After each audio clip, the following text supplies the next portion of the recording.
We have established a stable telemetry stream.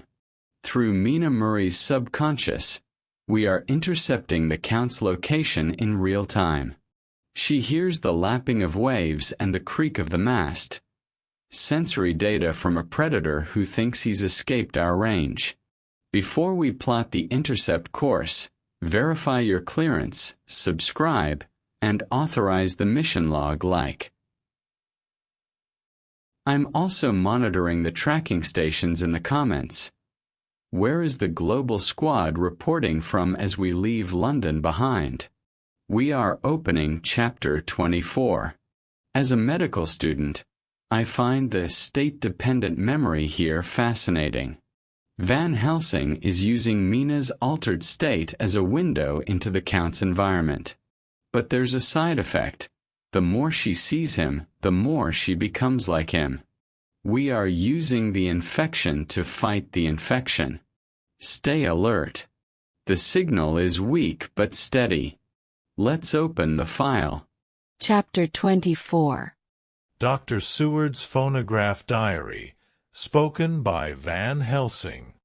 This to Jonathan Harker. You are to stay with your dear Madam Mina. We shall go to make our search, if I can call it so, for it is not search but knowing, and we seek confirmation only. But do you stay and take care of her today. This is your best and most holiest office. This day nothing can find him here. Let me tell you that so you will know what we foreknow already. For I have tell them, he our enemy, have gone away. He have gone back to his castle in Transylvania. I know it so well, as if a great hand of fire wrote it on the wall. He had prepared for this in some way, and that last earth box was ready to ship somewheres. For this he took the money. For this he hurry at the last, lest we catch him before the sun go down. It was his last hope, save that he might hide in the tomb that he think poor Miss Lucy, being as he thought like him, keep open to him. But there was not a time. When that fail, he makes straight for his last resource. His last earthwork, I might say, did I wish double entente. He is clever, oh, so clever. He know that his game here was finished, and so he decide he go back home. He find ship going by the route he came, and he go in it. We go off now to find what ship and whither bound. When we have discovered that, we come back and tell you all. Then we will comfort you, and poor dear Madam Mina, with new hope. For it will be hope when you think it over, that all is not lost.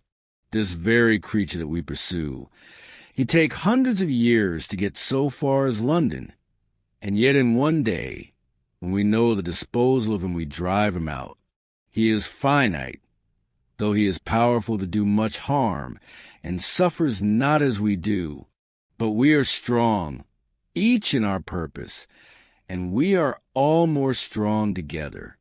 Take heart afresh, dear husband of Madam Mina. This battle is but begun, and in the end we shall win, so sure as that God sits on high to watch over his children. Therefore be of much comfort till we return. Van Helsing. Jonathan Harker's Journal. October 4th. When I read to Mina Van Helsing's message in the phonograph, the poor girl brightened up considerably. Already the certainty that the Count is out of the country has given her comfort, and comfort is strength to her. For my own part, now that his horrible danger is not face to face with us, it seems almost impossible to believe in it. Even my own terrible experiences in Castle Dracula seem like a long-forgotten dream. Here in the crisp autumn air, in the bright sunlight, alas, how can I disbelieve? In the midst of my thought, my eye fell on the red scar on my poor darling's white forehead. Whilst that lasts, there can be no disbelief, and afterwards the very memory of it will keep faith crystal clear. Mina and I feared be idle, so we've been over all the diaries again and again. Somehow, although the reality seems greater each time, the pain and the fear seem less. There is something of a guiding purpose manifest throughout, which is comforting. Mina says that perhaps we are the instruments of ultimate good. It may be. I shall try to think as she does. We have never spoken to each other yet of the future. It is better to wait till we see the professor and the others after their investigations. The day is running by more quickly than I ever thought a day could run for me again. It is now 3 o'clock. Mina Harker's Journal. October 5th, 5 p.m. Our meeting for report. Present: Professor Van Helsing, Lord Godalming, Dr. Seward, Mr. Quincy Morris, Jonathan Harker, Mina Harker. Dr. Van Helsing described what steps were taken during the day to discover on what boat and whither-bound Count Dracula made his escape. As I knew that he wanted to get back to Transylvania, I felt sure that he must go by the Danube mouth, or by somewhere in the Black Sea, since by that way he come. It was a dreary blank that was before us. Omni ignotum pro magnifico.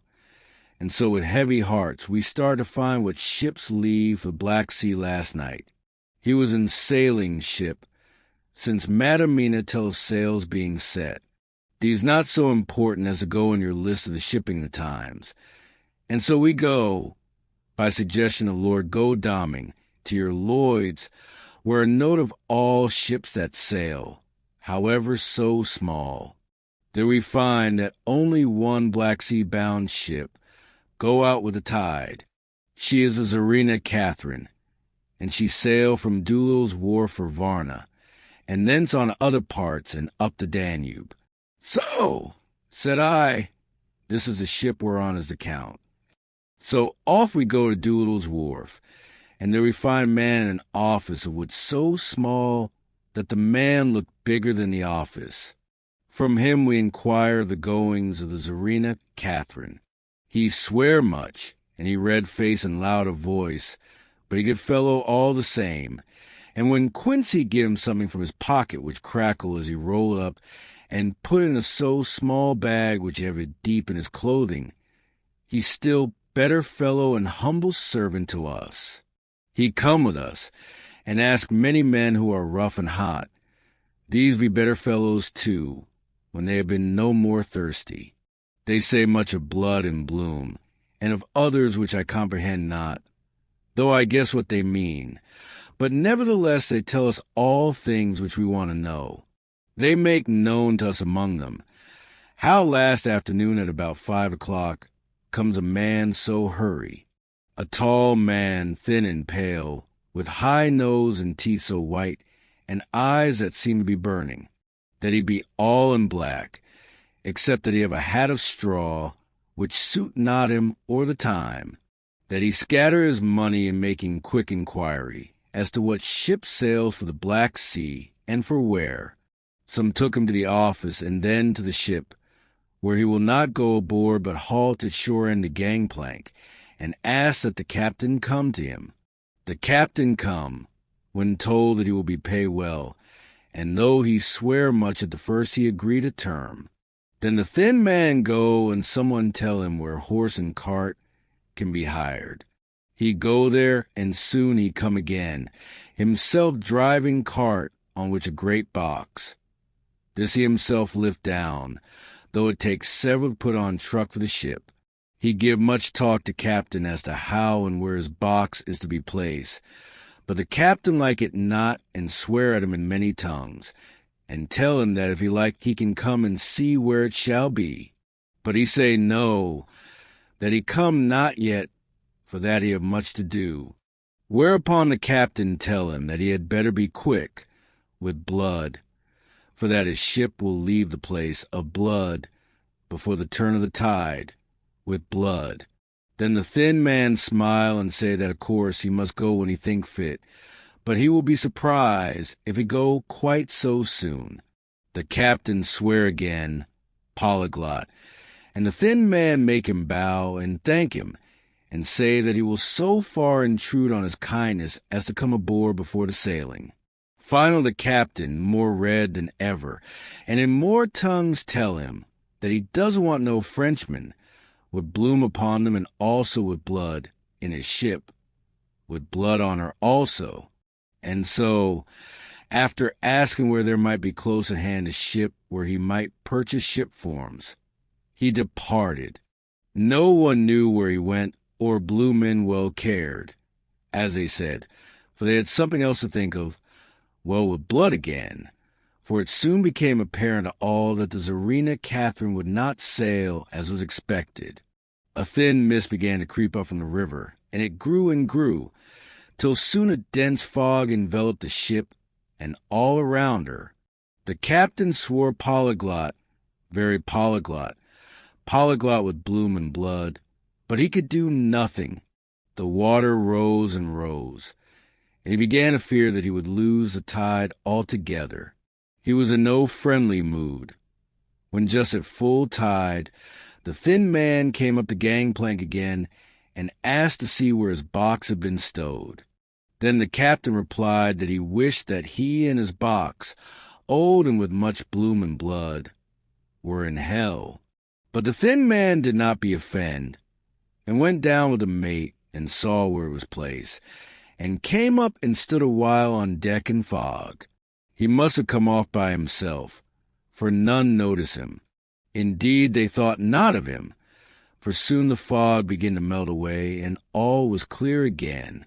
My friends of the thirst and the language that was of bloom and blood laughed, as they told how the captain's swears exceeded even his usual polyglot, and was more than ever full of picturesque, when on questioning other mariners who were on movement up and down on the river that hour, he found that few of them had seen any fog at all, except where it lay round the wharf.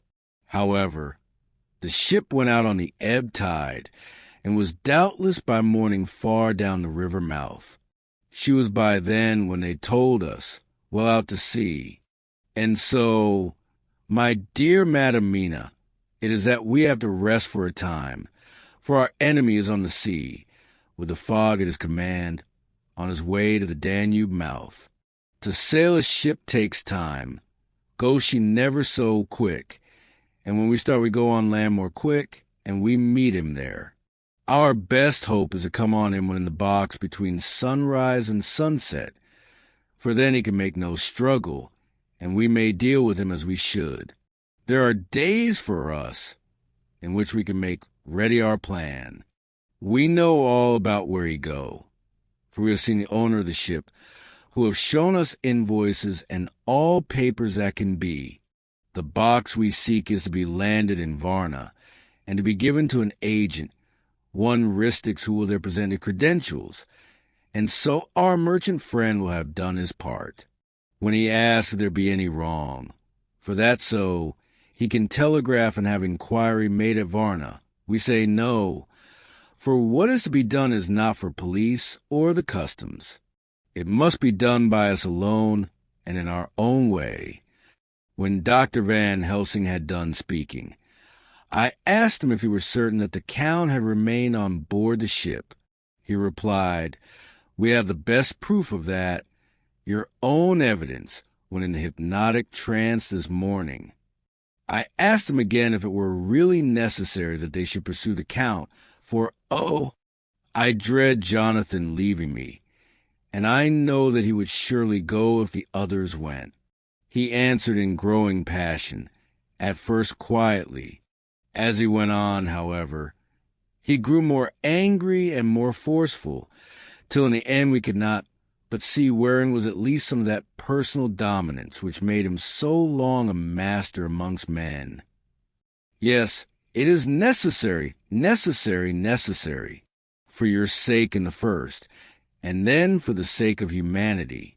This monster has done much harm already, in the narrow scope where he finds himself, and in the short time when as yet he was only as a body groping his so small measure in darkness and not knowing. All this have I told these others. You, My dear Madam Mina, we'll learn it in the phonograph of my friend John, or in that of your husband. I have told him how the measure of leaving his own barren land, barren of peoples, and coming to a new land where a life of man teems so they are like the multitude of standing corn, was the work of centuries, were another of the undead, like him, to try to do what is done. Perhaps not all the centuries of the world that have been, or that will be, could aid him. With this one, all the forces of nature that are occult and deep and strong must have worked together in some wondrous way. The very place where he had been alive, undead for all these centuries, is full of strangeness of the geologic and chemical world. There are deep caverns and fissures that reach none know whither. There have been volcanoes, some of whose openings still send out waters of strange properties, and gases that kill or make to vivify. Doubtless, there is something magnetic or electric in some of these combinations of occult forces which work for physical life in strange way, and in himself were from the first some great qualities. In a hard and warlike time he was celebrated that he had more iron nerve, more subtle brain, more braver heart than any man. In him some vital principle have in strange way found their utmost, and as his body keeps strong and grow and thrive, so his brain grow too. All this without that diabolic aid which is surely to him, for it have to yield to the powers that come from, and are symbolic of good. And now this is what he is to us. He have infect you. Oh, forgive me, my dear, that I must say such, but it is for good of you that I speak. He infect you in such wise, that even if he do no more, you have only to live in your own old sweet way. And so in time, death, which is a man's common lot, and with God's sanction, shall make you like to him. This must not be. We have sworn together that it must not. Thus are we ministers of God's own wish, that the world and men for whom his Son died will not be given over to monsters whose very existence would defame him. He have allowed us to redeem one soul already, and we go out as the old knights of cross to redeem more. Like them we shall travel toward the sunrise, and like them, if we fall in good cause. He paused, and I said, But will not the Count take his rebuff wisely, since he has been driven from England? Will he not avoid it, as a tiger does the village from which he has been hunted? Aha, he said, your simile of a tiger good for me, and I shall adopt him. Your man-eater, as they of India call the tiger who has once tasted blood of the human, care no more for the other prey, but prowl unceasing till he get him. This that we hunt from our village is a tiger, too, a man-eater, and he never ceased to prowl. Nay, in himself he is not one to retire and stay afar. In his life, his living life, he go over the Turkey frontier and attack his enemy on his own ground. He be beaten back, but did he stay? No, he come again and again and again. Look at his persistence and endurance. With the child brain that was to him, he have long since conceived the idea of coming to a great city. What does he do? He find out the place of all the world most of promise for him. Then he deliberately set himself down to prepare for the task. He find in patience just how is his strength and what are his powers. He studied new tongues. He learned new social life, new environment of old ways, the politic, the law, the finance, the science, the habit of a new land, and a new people who have come to be since he was, his glimpse that he have had, with his appetite only and in keen his desire. Nay, it helped him to grow as to his brain, for it all proved to him how right he was at the first in his surmises. He have done this alone, all alone, from a ruined tomb in a forgotten land. What more may he not do when the greater world of thought is open to him? He that can smile at death as we know him, who can flourish in the midst of diseases that kill off whole peoples. Oh, if such an one was to come from God, and not the devil, what a force of good might he not be in this old world of ours. But we are pledged to set the world free. Our toil must be in silence, and our efforts all in secret. For in this enlightened age, when men believe not even what they see, the doubting of wise men would be his greatest strength. It would be at once his sheath and his armor, and his weapons to destroy us, his enemies, who are willing to peril even our own souls for the safety of one we love, for the good of mankind, and for the honor and glory of God. After a general discussion, it was determined that for tonight nothing be definitely settled, that we should all sleep on the facts and try to think out the proper conclusions. Tomorrow at breakfast, we are to meet again, and, after making our conclusions known to one another, we shall decide on some definite cause of action. I feel a wonderful peace and rest tonight. It is as if some haunting presence were removed from me. Perhaps my surmise was not finished, could not be, for I caught sight in the mirror of the red mark upon my forehead, and I knew that I was still unclean. Dr. Seward's Diary. October 5th. We all rose early, and I think that sleep did much for each and all of us. When we met at early breakfast, there was more general cheerfulness than any of us had ever expected to experience again. It is really wonderful how much resilience there is in human nature.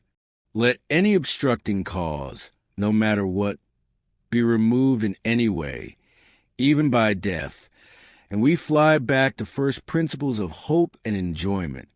More than once as we sat around the table, my eyes opened in wonder whether the whole of the past days had not been a dream.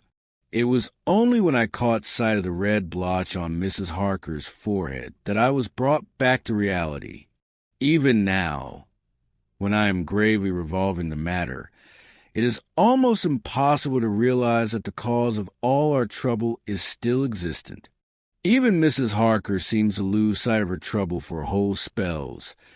It is only now and again, when something recalls it to her mind, that she thinks of her terrible scar. We are to meet here in my study in half an hour and decide on our course of action. I see only one immediate difficulty. I know it by instinct rather than reason. We shall all have to speak frankly, and yet I fear that in some mysterious way poor Mrs. Harker's tongue is tied. I know that she forms conclusions of her own, and from all that has been I can guess how brilliant and how true they must be, but she will not or cannot give them utterance. I have mentioned this to Van Helsing, and he and I are to talk it over when we are alone. I suppose it is some of that horrid poison which has got into her veins beginning to work. The Count had his own purposes when he gave her what Van Helsing called the vampire's baptism of blood. Well, there may be a poison that distills itself out of good things. In an age when the existence of ptomaines is a mystery, we should not wonder at anything. One thing I know, that if my instinct be true regarding poor Mrs. Harker's silences, then there is a terrible difficulty, an unknown danger, in the work before us. The same power that compels her silence may compel her speech.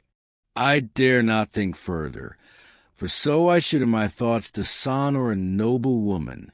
Van Helsing is coming to my study a little before the others. I shall try to open the subject with him. Later. When the professor came in, we talked over the state of things. I could see that he had something on his mind which he wanted to say, but felt some hesitancy about broaching the subject. After beating about the bush a little, he said suddenly, "Friend John, There is something that you and I must talk alone, just at the first at any rate. Later, we may have to take the others into our confidence." Then he stopped, so I waited. He went on. "Madam Mina, our poor, dear Madam Mina is changing." A cold shiver ran through me to find my worst fears thus endorsed. Van Helsing continued. "With the sad experience of Miss Lucy, we must this time be warned before things go too far. Our task is now in reality more difficult than ever, and this new trouble makes every hour of the direst importance." I can see the characteristics of the vampire coming in her face. It is now but very, very slight, but it is to be seen if we have eyes to notice without a prejudge. Her teeth are some sharper, and at times her eyes are more hard. But these are not all. There is to her the silence now often, as so it was with Miss Lucy.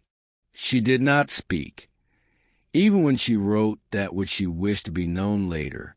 Now my fear is this, if it be that she can, by our hypnotic trance, tell what the Count see and hear, is it not more true that he who have hypnotized her first, and who have drink of her very blood and make her drink of his, should, if he will, compel her mind to disclose to him that which she know? I nodded acquiescence. He went on. "Then, what we must do is to prevent this. We must keep her ignorant of our intent, and so she cannot tell what she know not. This is a painful task. Oh, so painful that a heart break me to think of, but it must be. When today we meet, I must tell her that for reason which we will not to speak, she must not more be of our counsel, but be simply guarded by us." He wiped his forehead, which had broken out in profuse perspiration at the thought of the pain which he might have to inflict upon the poor soul already so tortured. I knew that it would be some sort of comfort to him if I told him that I also had come to the same conclusion, for at any rate it would take away the pain of doubt. I told him, and the effect was as I expected. It is now close to the time of our general gathering. Van Helsing has gone away to prepare for the meeting, and his painful part of it, I really believe his purpose is to be able to pray alone. Later. At the very outset of our meeting, a great personal relief was experienced by both Van Helsing and myself. Mrs. Harker had sent a message by her husband to say that she would not join us at present, as she thought it better that we should be free to discuss our movements without her presence to embarrass us. The professor and I looked at each other for an instant, and somehow we both seemed relieved.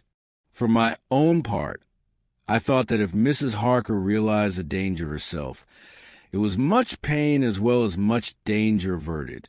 Under the circumstances, we agreed, by a questioning look and answer, with finger on lip, to preserve silence in our suspicions, until we should have been able to confer alone again. We went at once into our plan of campaign. Van Helsing roughly put the facts before us first. The Czarina Catherine left the Thames yesterday morning. It will take her at the quickest speed she has ever made at least 3 weeks to reach Varna, but we can travel overland to the same place in 3 days. Now, if we allow for 2 days less of the ship's voyage, owing to such weather influences as we know that the Count can bring to bear, and if we allow a whole day and night for any delays which may occur to us, then we have a margin of nearly 2 weeks. Thus, in order to be quite safe, we must leave here on 17th at latest. Then we shall at any rate be in Varna a day before the ship arrives, and able to make such preparations as may be necessary. Of course we shall all go armed against evil things, spiritual as well as physical.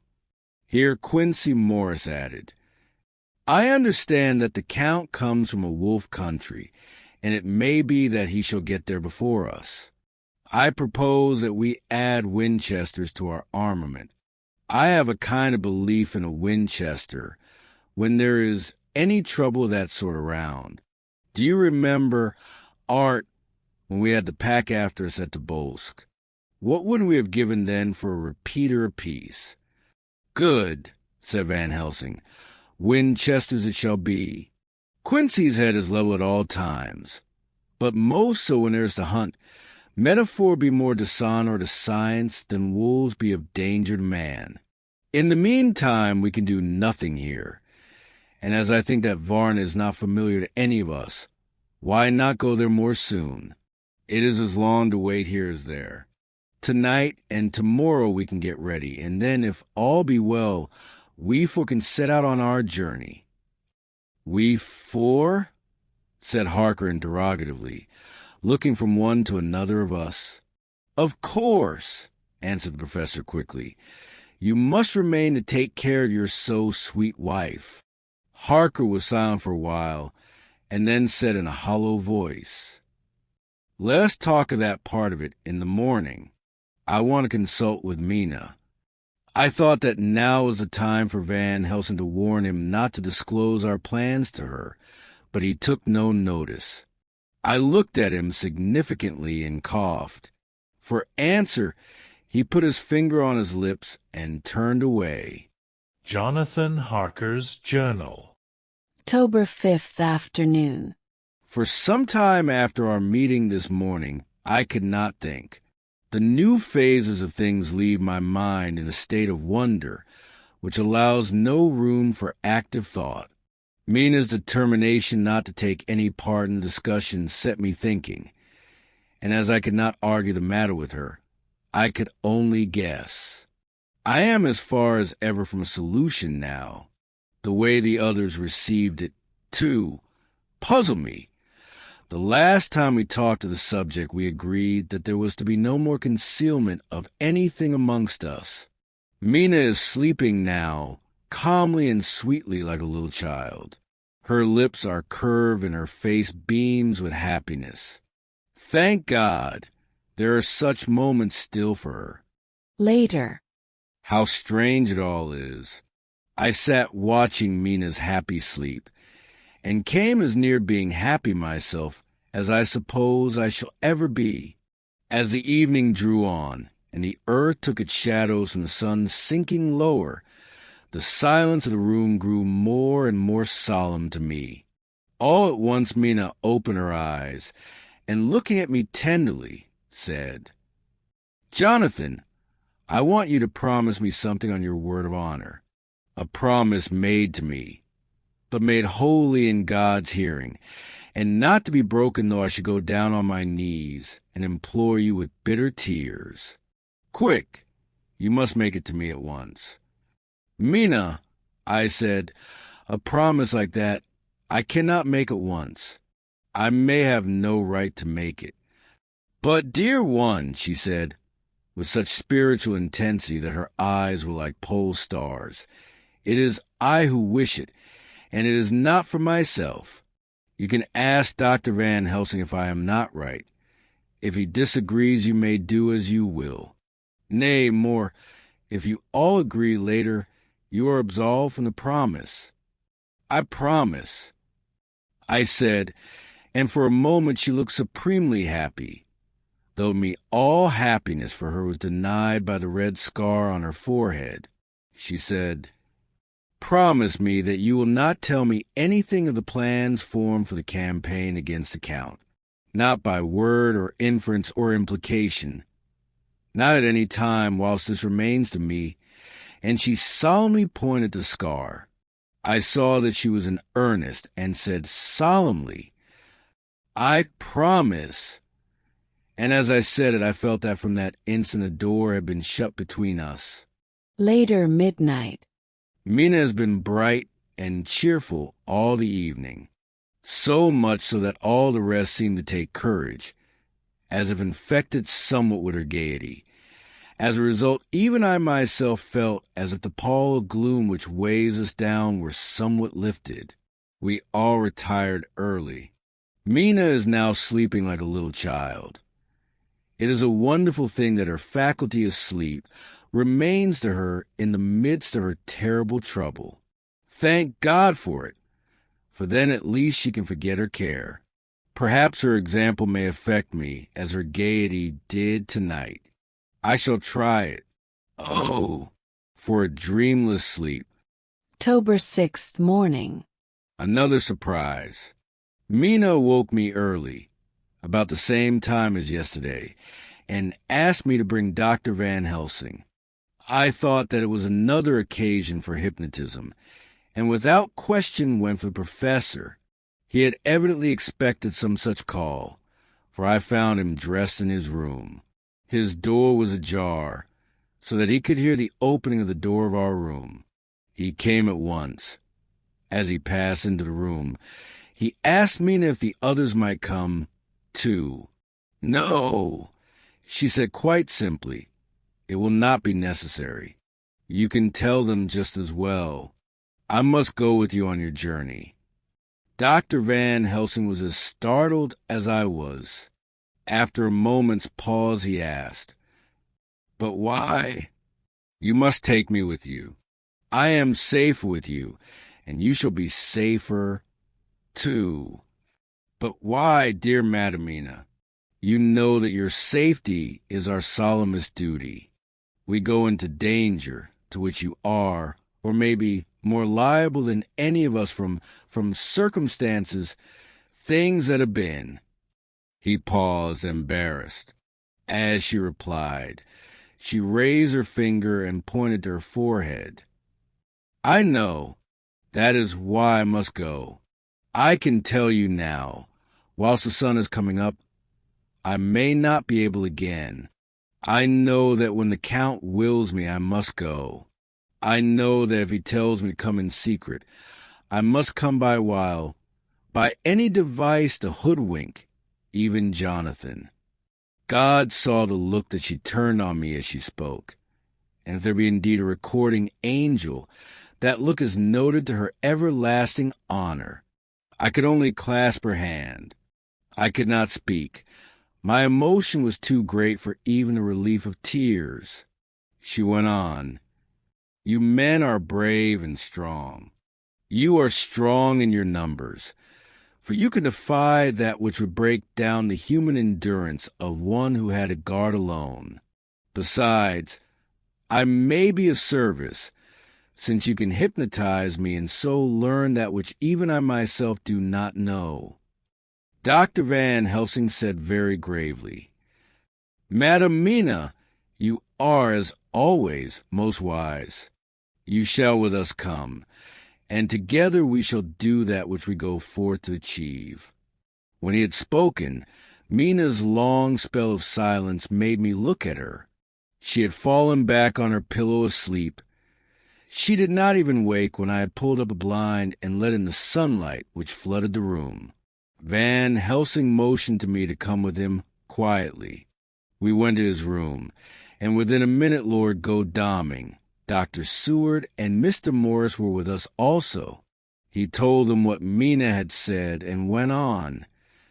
"In the morning we shall leave for Varna. We have now to deal with a new factor, Madam Mina. Oh, but her soul is true. It is to her an agony to tell us so much as she has done, but it is most right, and we are warned in time. There must be no chance lost, and in Varna we must be ready to act the instant when that ship arrives." "What shall we do exactly?" asked Mr. Morris laconically. The professor paused before replying. "We shall at the first board that ship. Then, when we have identified the box, we shall place a branch of the wild rose on it. This we shall fasten, for when it is there none can emerge. So at least says the superstition. And to superstition must we trust at the first. It was man's faith in the early, and have its root in faith still. Then, when we get the opportunity that we seek, when none are near to see, we shall open the box, and all will be well." "I shall not wait for any opportunity," said Morris. When I see the box, I shall open and destroy the monster, though there were 1,000 men looking on, and if I am to be wiped out for it the next moment. I grasped his hand instinctively and found it as firm as a piece of steel. I think he understood my look. I hope he did. "Good boy," said Dr. Van Helsing. "Brave boy. Quincy is all man. God bless him for it. My child, believe me, none of us shall lag behind or pause from any fear. I do but say what we may do, what we must do. But, indeed, we cannot say what we shall do. There are so many things which may happen, and their ways and their ends are so various that until the moment we may not say. We shall all be armed in all ways, and when the time for the end has come, our effort shall not be lack. Now let us today put all our affairs in order. Let all things which touch on others dear to us, and who want us to depend, be complete. For none of us can tell what, or when, or how the end may be. As for me, my own affairs are regulate, and as I have nothing else to do, I shall go make arrangements for the travel. I shall have all tickets and so forth for our journey." There was nothing further to be said, and we parted. I shall now settle up all my affairs of earth, and be ready for whatever may come. Later. It is all done. My will is made and all complete. Mina, if she survived, is my sole heir. If it should not be so, then the others who have been so good to us shall have remainder. It is now drawing towards the sunset. Mina's uneasiness calls my attention to it. I am sure that there is something on her mind which the time of exact sunset will reveal. These occasions are becoming harrowing times for us all, for each sunrise and sunset opens up some new danger, some new pain, which, however, may in God's will be means to a good end. I write all these things in the diary, since my darling must not hear them now. But if it may be that she can see them again, they shall be ready. She is calling to me.